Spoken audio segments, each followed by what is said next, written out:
This will be a historic legislative session. We need relief, 100%. It's got to come from somewhere. From tackling the COVID crisis to rebuilding the state's economy with an emphasis on racial equity, lawmakers have their hands full when they convene in Olympia on January 11th. We have a lot more work to do. What issues are at the top of the statewide agenda, and how can you participate virtually? We first need to distribute the vaccine in an equitable manner. Our panel of lawmakers weighs in. I think it is making sure that we are centering Black lives. It's going to be within reach for us to balance the budget without having to tap the rainy day fund very much. Our 2021 legislative preview, next on City Inside Out.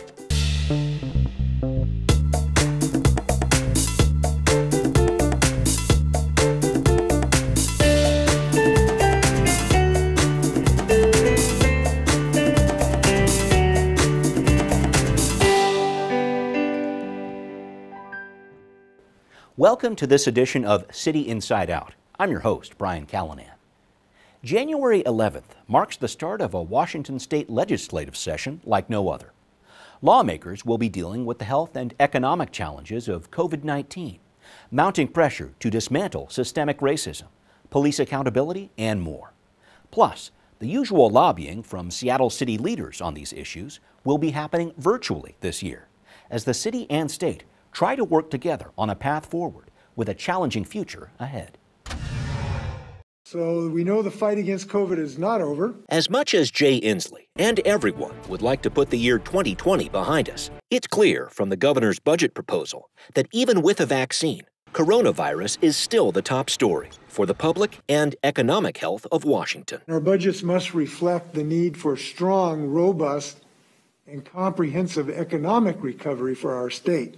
The governor's $58 billion biennial budget plan calls for nearly $400 million to be invested in testing supplies and other equipment to fight the pandemic. Inslee also wants lawmakers to approve $100 million in grants for businesses and another $100 million in rental assistance for tenants and landlords. But is it enough? COVID is still here. It's kicking people's butt. It's kicking our economy's butt. Journalist Omari Salisbury of Converge Media says Seattle has been a model for other cities during the COVID crisis, with free testing sites, utility bill relief, and other programs. But the city needs additional support. Funds from the state of Washington to come through the governor, I think that they'd be used efficiently and effectively here, for COVID relief. But we need relief, 100%. It's got to come from somewhere. And that's not the only place Salisbury says we need help. Don't spray that. Don't spray it!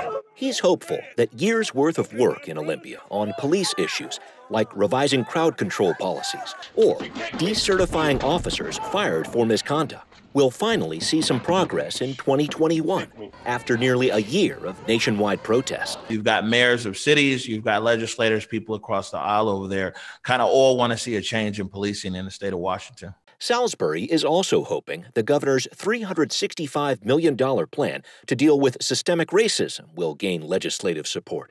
But he's wondering which voices of protest, so loud in Seattle, will make themselves heard on Olympia's larger stage. So we'll see who has the governor's ear going into 2021 if that budget does get approved. The city of Seattle says it wants the governor's ear and more in 2021. Our lobbying agenda is a blueprint. City Council President Lorena Gonzalez says the council will promote its annual state legislative agenda virtually this year and urge lawmakers to focus COVID relief on immigrants, refugees, BIPOC communities, and small businesses. Everyone is struggling, everyone is suffering, but there are certainly people who are feeling this pandemic and its effects at a deeper, more profound level. Plus, the city, as it works to renew a recently expired contract with the Seattle Police Officers Guild, is looking for the state's help in making sure the negotiations ahead get more public scrutiny. The system of arbitration that we have now, it's private, and it has absolutely no transparency,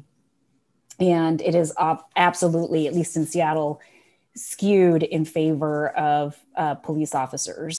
Beyond that, as Seattle imposes a new payroll tax on big businesses in 2021, it's looking forward to the debate over the governor's proposed taxes on capital gains and insurance providers. We're really looking at wanting to be helpful to our state partners and identifying what those progressive revenue mechanisms could be. State Republicans argue any new taxes are a non-starter as our state fights back from the impacts of COVID. But Gonzalez says Olympia's virtual start in 2021 is full of possibilities. This will be a historic legislative session. But that depends in part on how strongly Seattle's calls for progressive change resonate at the state capitol in the next 105 days. It's not enough to just make noise in the city limits. You have to be able to push your position down in Olympia. And we are joined by Representative Debra Entenman. She is the Democrat from the 47th District, which covers parts of Kent, Covington, and Auburn. Thank you very much for being here. We're also joined by Senator Rebecca Saldaña, the Democrat from the 37th District from Southeast Seattle into Renton. And finally, Senator Jamie Pedersen, the Democrat from the 43rd District from downtown Seattle up to Green Lake. And to start, I think we really need to discuss some of the events that have been going on in our nation, in our state's capital, too. Just in the days before we're recording this show, protesters storming the U.S. Capitol, a woman shot and killed there. Protesters also breaking through the gates at the governor's mansion in Olympia. No major incidents in that case, but I'll just go down the line here. Senator Saldaña, to start, you told the Seattle Times you were concerned about the start of the session in Olympia on January 11th, which does have to be in person before you go to virtual. Your thoughts to start here, please. It is alarming that people are undermining our democracy, and the vote, the unprecedented turnout of votes of Washingtonians from across our state spoke clearly on November, and yet there's a small fringe group that is, trying to undermine their right to vote and their right to be represented by the people of their choice. So, yeah, it is alarming, but it's not unexpected. And it's something that I think, we are doing our job as leadership and working with the Senate and the House and the governor to make sure that what happened in D.C. is not happening in Olympia on Monday. Thank you. Senator Pedersen, some thoughts on this, please. Yeah, we have unfortunately seen violence already on the Capitol campus with armed protesters. I think one of the pieces of legislation that's going to be in front of my committee and in front of the legislature in this next session is some reasonable restriction on people bringing weapons to protests. And I think there needs to be some frank conversation about how the right to bear arms is going to need to allow some restrictions to be placed on it so that other important First Amendment rights, the right to assemble, the right to speak, are not chilled, and that we have all of our people feeling safe expressing their viewpoints and participating in the political process.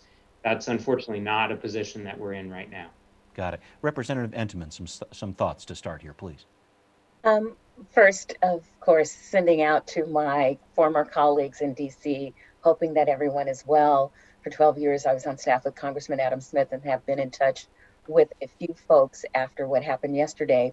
I think that, one, we need to say what it was, which was an insurrection. It was a coup attempt by folks who supported Donald Trump. To say that they were protesters, I think, is insufficient. So one, I would like to talk about that. And then I think about us going into Olympia. I know that there are concerns that many of us have about our public safety and how we are going to use the Washington State Patrol, whether or not we are going to use the National Guard to protect all of us as we go into our work on the 11th. I personally would like to see the National Guard. I would like to see a strong show of force. I think we need to have people understand that we are doing the people's work, and it is very important to protect us all. And the importance of the legislators has to be of the utmost at this particular time. Got it. Thank you very much for that. Senator Saldaña, let me jump back to you. In talking about the session upcoming here, COVID relief, certainly the first order of business for our state. You are the deputy leader of the Majority Caucus. So what are your top COVID priorities this session? What's your message to Seattle City leaders who are looking for support on this too? Well, we do have in the House and the Senate, our budget writers working right now on trying to authorized early release of funds to support immediate COVID relief, which is about making sure people can stay in their homes, making sure that we are having a sufficient rollout on the vaccine, making sure that unemployment folks that are and small businesses that are suffering have the ability to be able to stay afloat, because we know that's, but what's most important is making sure that we have the public health focus, because unless we solve and make sure that we are getting a handle on the COVID outbreak, we're not going to have recovery. So I know a lot of that is going to be aligning and making sure that what came out of the federal package that we're still really focusing on, that gets authorized, and then being able to possibly access more of our rainy day fund to be able to make sure that Washingtonians have stability as we work through the legislative process. All right, Senator Pedersen, in looking at this, the governor's calling for $100 million in grants for small businesses, $100 million in rental assistance for landlords and tenants as soon as possible. Do you see those two requests as top priorities? Tell us about your thoughts about this. Can the legislature pass measures like this quickly? I think we saw at the end of the last legislative session that the House and Senate came together on a very short time frame to put together a $200 million package out of the rainy day fund. The good news that we have is that the budget situation has improved so substantially since June that it seems like it's going to be within reach for us to balance the budget without having to tap the rainy day fund very much. As a result, I think we ought to think about applying those one-time resources to help with economic recovery. And so personally, I think that $100 million is probably not enough.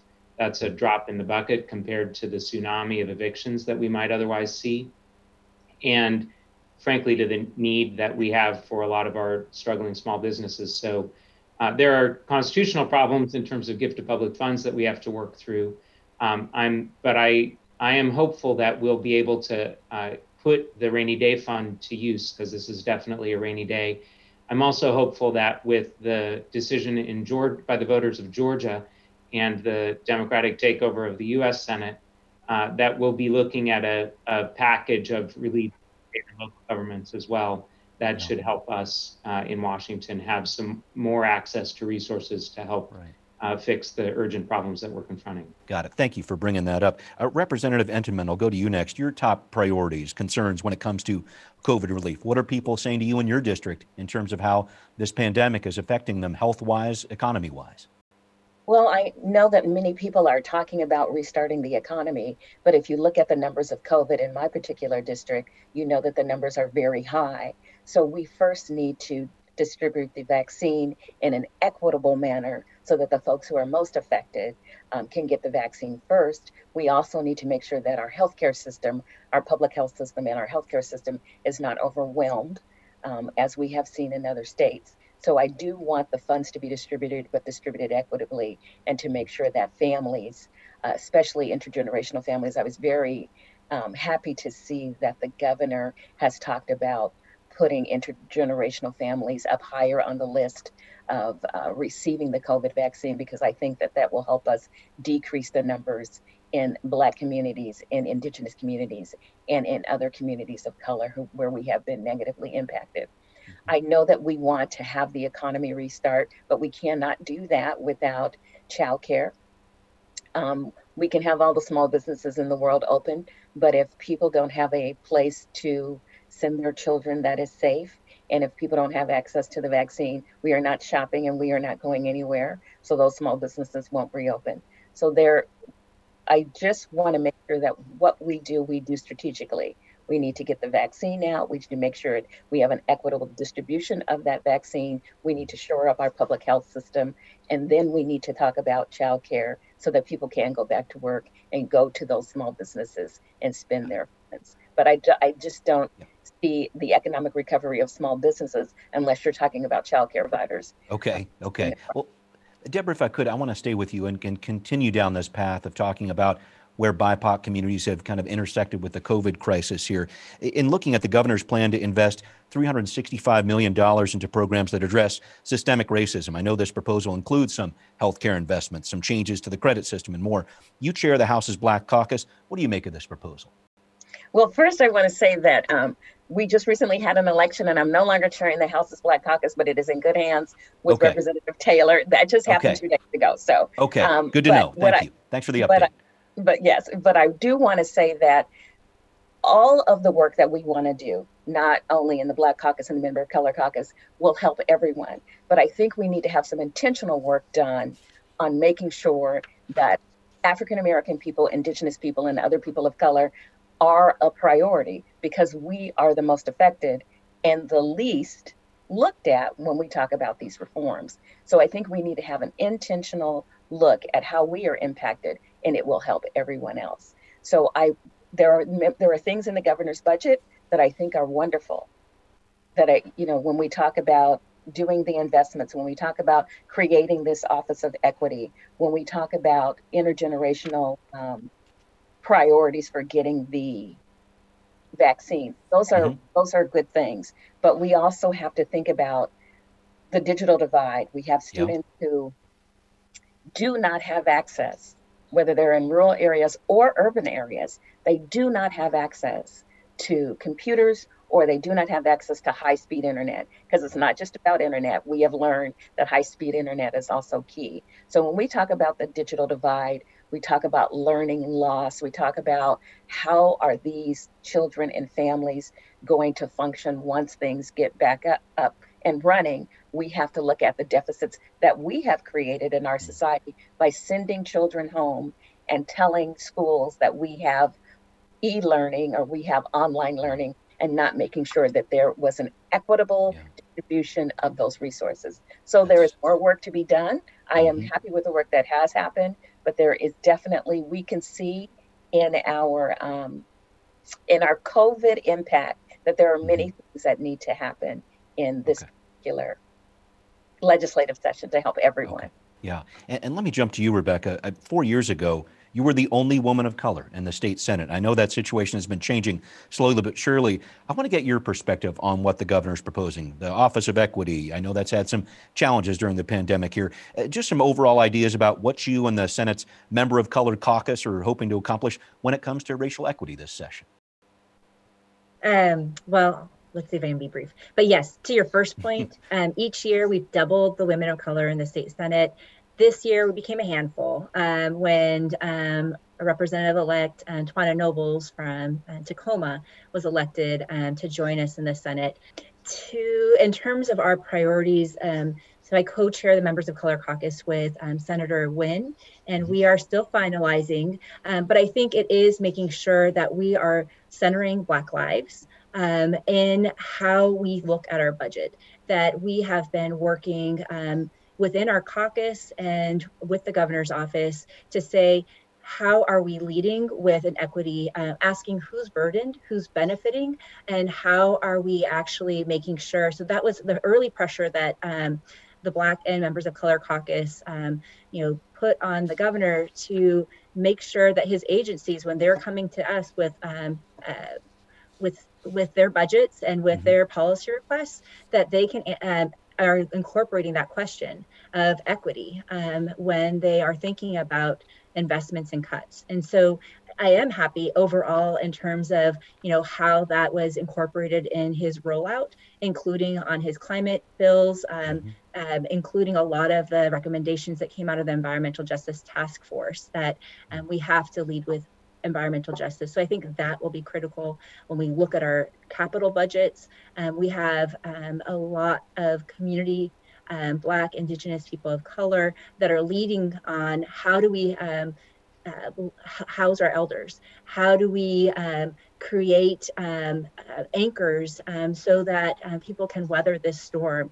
How we develop food banks that actually respect the dignity and the cultural preferences and needs of communities, that is all happening. And so when we look at where are we going to make sure that we are not going back to congregate housing for folks that are unhoused, but that we're actually securing land acquisition and projects that are about ready to come online that need that last dollar or capacity to be able to make that happen. So those are some of the ways that we are showing up. And I'll leave some of the work in terms of police reform and to Senator Pedersen. Thank you. I was just about to go there. And Jamie, you've been working for several years on police reform. It's a huge issue for the BIPOC community, a huge issue for all of us. Before we get into your work on decertification, I just wanted to keep going down this path. The governor's got this idea in the equity plan here for an Office of Independent Investigations. This office would be in the executive branch, would investigate police officers using excessive force. Is this needed? Is this something you support? So this is something that Representative Entenman has actually been taking the lead on, and there has been a whole task force that the governor has convened and that his office has helped shepherd through this process. I think that there is absolutely a role for a focused effort at the state level on the criminal side, investigating behavior by law enforcement that is where there's a credible allegation that there's been a crime committed by a police or other law enforcement officer. I think in those circumstances, there is a heightened public interest, and there could be a need, both in terms of getting to the right result for justice and in terms of instilling public confidence for a professional group at the state level to be focused on making sure that every one of those allegations is thoroughly investigated. No, it just started really late. Yeah, I just wanted to make sure that I jumped in here. There are many issues that you've been working on with police accountability, certainly at play, Senator Pedersen. I wanted to follow up on one piece here. Your work to decertify police officers, permanently taking away a cop's badge and gun. State rarely does this. About 13 officers a year are decertified out of the 11,000 we have statewide, according to the Seattle Times. Tell us the changes you're working on there, and if you think you're going to be able to make some progress this year on this issue. I do feel hopeful that we're going to be able to make change to the bill, through the bill that we're calling state accountability and oversight. The main changes are, number one, to broaden the scope of the Criminal Justice Training Commission so that it has independent authority to look at an officer's certification and potentially to revoke it if that officer has abused the public trust in a variety of ways. And we're also broadening the ways that we can look at that officers can abuse the public trust. This is essentially the enforcement mechanism for a lot of the other bills that we're considering, whether those have to do with tactics, a duty to intervene, or a duty to report misconduct. In all of those cases, the state then would have an effective enforcement mechanism that would not depend on what local departments had negotiated with their police unions, or frankly depend on all the appeals and all of the internal investigations happening, because the state could start an investigation immediately after after whatever the incident is that's the need. Right. A very important piece there. And if I could, I just want to make sure we make use of the time here. And Senator Saldaña, I wanted to make sure that you weighed in here. City of Seattle is actually negotiating a new deal with the Seattle Police Officers Guild right now, the rank and file officers union there. I know the city's asking for the state's help to provide more transparency in the process. The police union's been pushing back. What do you think you and the senator are going to be able to do this session to help cities like Seattle dealing with police contracts? I'm the co-sponsor with Senator Nguyen on a piece that does significant reform around arbitration to get to some of the underlying issues of, when we are talking about people using force and possible crimes, that is not something that should be subject to disciplinary, standards. That is what's unique about this group of workers. And this group of workers, to be sure, the majority of them are there for public service. I know a lot of rank and file lieutenants in the rank that have, are there with us organizing as a union organizer in the city of Seattle. I've been part of a lot of protests and marches and have had collaborative relationships with them. But when you are carrying weapons that can kill people, that is different than basic worker organizing. And so that's the piece that needs to be teased out. And I think that the legislation we're proposing really strikes that balance of respecting the rights of all workers to be able to organize. It's fundamental to our democracy, but making sure that we're holding public servants accountable. Thank you. And Representative Entenman, I want to make sure I jump back to you because you're working on some legislation when it comes to chokeholds, et cetera, some other restrictions on police there. What do you want to accomplish this session? We're a little tight on time, but please go ahead. What we want to accomplish this session is to try to rebuild trust between communities of color and law enforcement. What we want to do is hold law enforcement accountable when they violate the public trust. We have seen people who have lost their jobs through arbitration get their jobs back. We continue to see people who say, we don't do certain things, but people still end up dead. What we want is a return to public safety for everyone, not just public safety for a few. We want accountability in law enforcement. We also think that we have tasked the police with too many things that they are not trained to do. So we also want money, and we want a robust behavioral health system that takes some of the work from police and puts it back in the hands of behavioral health where it belongs. Okay. We want to make sure that when a person, whoever that person is, encounters the police, they come home alive. Got it. 15-second version here if you can. Senator Saldaña, I'll start with you. Expectations as you're going into this session. There's going to be opportunities with this virtual session for communities and individuals across our state to be able to engage with us differently, but it also is going to be very challenging as we as colleagues try to engage with each other on these very critical issues. But I feel hopeful, and I hope that the people of Washington will push and work with us to be able to get meaningful policy reforms and budget investments this legislative session. Thank you very much for that. I'm helping out with the practice Zoom here as we get into this here, but Representative Entenman, if you can keep it short, please, to 15, 20 seconds, your expectations for the session.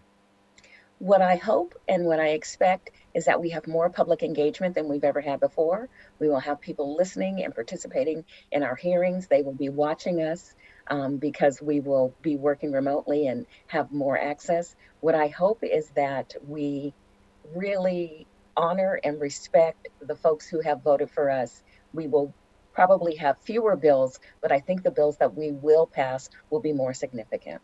Great point there. Senator Pedersen, I'll let you wrap up, please. I'm normally pretty optimistic, but I have to say I think it's going to be very slow going in virtual mode, and that we have good alignment between House and Senate Democrats on some of our top priorities, including pandemic response, police accountability, climate issues, and I think we'll make some good progress, but not as much as we would have if we had been able to be in person this session. All right, the tempered optimism of 2021. I hear you loud and clear on that. Thank you all for joining us here on City Inside Out, and we will be right back. What are people on social media saying about the upcoming session? One person writes, to truly support communities, #WaLedge needs to be even bolder this session. Another person writes, especially with this session being remote, it is critical to not waive the 5-day public hearing notice and other transparency requirements. We'd like to know what you think. Send us an email at contact@seattlechannel.org or find us on Facebook, Twitter, and Instagram.